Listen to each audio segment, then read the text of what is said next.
Well, welcome, and this is the West Vancouver Municipal Workyard. I wanted to give you a little bit of a behind-the-scenes tour of all of the incredible things that get done here. Let's go on in. Hey, Coda, I just want to say thanks for having us into your shop today, and thanks for the amazing work you do for the municipality.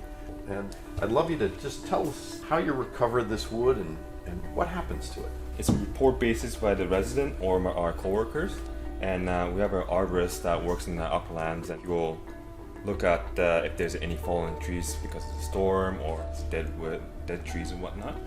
We fish it out with the crane truck, and we get it processed here. Once it's processed, then we make it into a park structure or any structure within the municipality.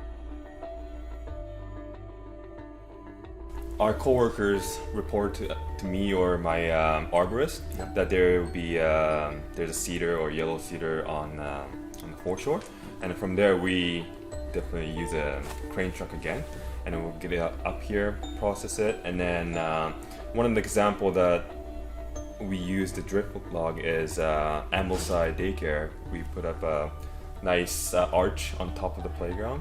That's the drift log.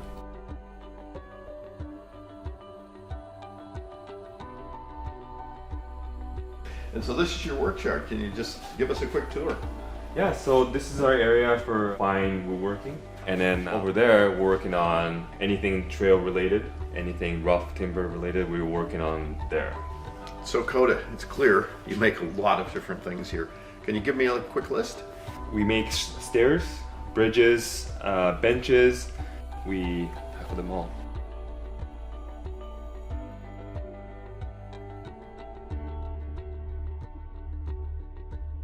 So welcome, well here we are. This is the mill and some of the timber that goes into it. And again, this is all out of fallen timber. Awesome.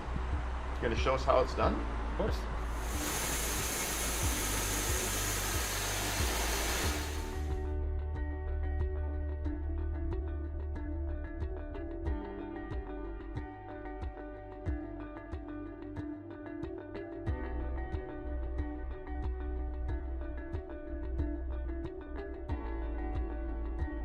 Well, thanks for joining me today at the Workyard.